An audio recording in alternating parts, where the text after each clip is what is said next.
एक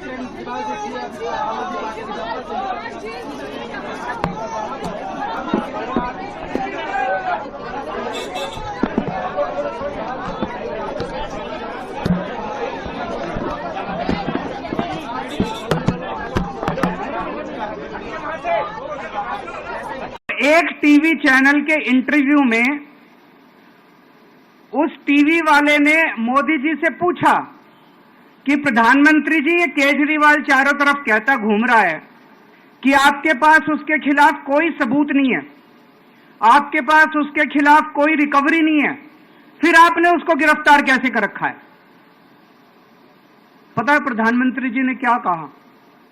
प्रधानमंत्री जी कहते हैं, मैं मानता हूं कि केजरीवाल के खिलाफ कोई सबूत नहीं है, मैं मानता हूं कि केजरीवाल के खिलाफ कोई रिकवरी नहीं है, क्योंकि केजरीवाल अनुभवी चोर है।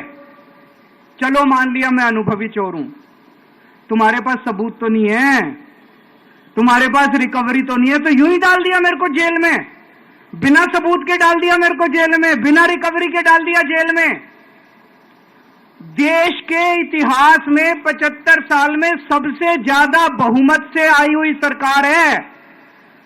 एक बार 70 में से 67 सीट, दूसरी बार 70 में से 62 सीट, 55% से ज्यादा वोट शेयर। इतने भारी बहुमत वाली सरकार के मुख्यमंत्री को आपने बिना सबूत के जेल में डाल दिया। यही तो तानाशाही है कि जिसका मन करेगा मैं उसी को जेल में डाल दूंगा, जिसका मन करेगा उसी को जेल में डाल दूंगा। और पूरे देश को मैसेज दे दिया कि अगर मैंने केजरीवाल को फर्जी केस में जेल में डाल दिया तो तुम्हारी तो औकात ही क्या है, किसी को भी पकड़ के जेल में डाल दूंगा। इसी तानाशाही के खिलाफ लड़ रहा हूं मैं, और इस किस्म की तानाशाही अपने देश को बर्दाश्त नहीं है। भगत सिंह ने कहा था ना कि जब सत्ता तानाशाही हो जाए तो जेल जिम्मेदारी बन जाती है, सबकी जिम्मेदारी है जेल में जाना, इसके खिलाफ आवाज उठाना। भगत सिंह के चेले हैं। भगत सिंह देश को बचाने के लिए, देश को आजाद कराने के लिए जेल गए थे। भगत सिंह देश को आजाद कराने के लिए फांसी पे चढ़े थे। हम देश को बचाने के लिए जेल जा रहे हैं। इस बार जब जा रहा हूं, मुझे नहीं पता अब मैं कब वापस आऊंगा, मुझे नहीं पता ये क्या करेंगे मेरे साथ जेल में, लेकिन मुझे कोई परवाह नहीं है, जो मर्जी करें। अगर भगत सिंह फांसी पे चढ़ गए, मैं भी फांसी पे चढ़ने के लिए तैयार हूं। मेरे शरीर का एक एक कतरा इस देश के लिए है, मेरे शरीर के खून की एक एक बूंद इस देश के लिए है, मेरे जीवन का एक एक पल देश के लिए है।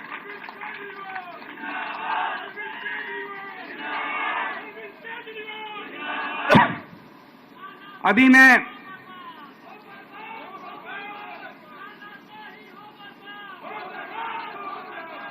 अभी राजघाट गया था सभी साथियों के साथ। महात्मा गांधी की समाधि पे हम लोगों ने श्रद्धांजलि दी।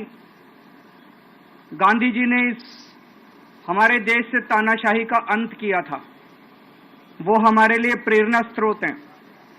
उसके बाद हम कनॉट प्लेस गए, हनुमान मंदिर, वहां पे हमने हनुमान जी के मंदिर में जाके हनुमान जी का आशीर्वाद लिया। 4 तारीख को भी मंगलवार है, भली करेंगे बजरंगबली। भगत सिंह ने कहा था ना कि जब सत्ता तानाशाही हो जाए तो जेल जिम्मेदारी बन जाती है, सबकी जिम्मेदारी है जेल में जाना, इसके खिलाफ आवाज उठाना। भगत सिंह के चेले हैं। भगत सिंह देश को बचाने के लिए, देश को आजाद कराने के लिए जेल गए थे। भगत सिंह देश को आजाद कराने के लिए फांसी पे चढ़े थे। हम देश को बचाने के लिए जेल जा रहे हैं।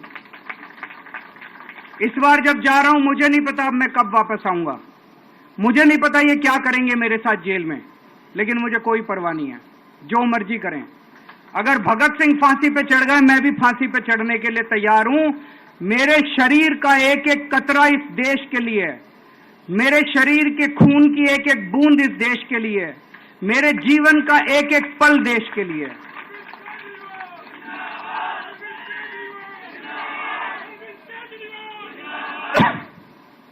अभी मैं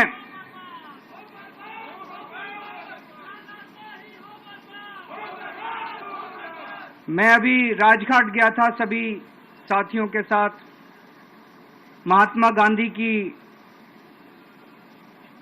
समाधि पे हम लोगों ने श्रद्धांजलि दी। गांधी जी ने हमारे देश से तानाशाही का अंत किया था, वो हमारे लिए प्रेरणा स्रोत हैं। उसके बाद हम कनॉट प्लेस गए, हनुमान मंदिर, वहां पे हमने हनुमान जी के मंदिर में जाके हनुमान जी का आशीर्वाद लिया। 4 तारीख को भी मंगलवार है, भली करेंगे बजरंगबली।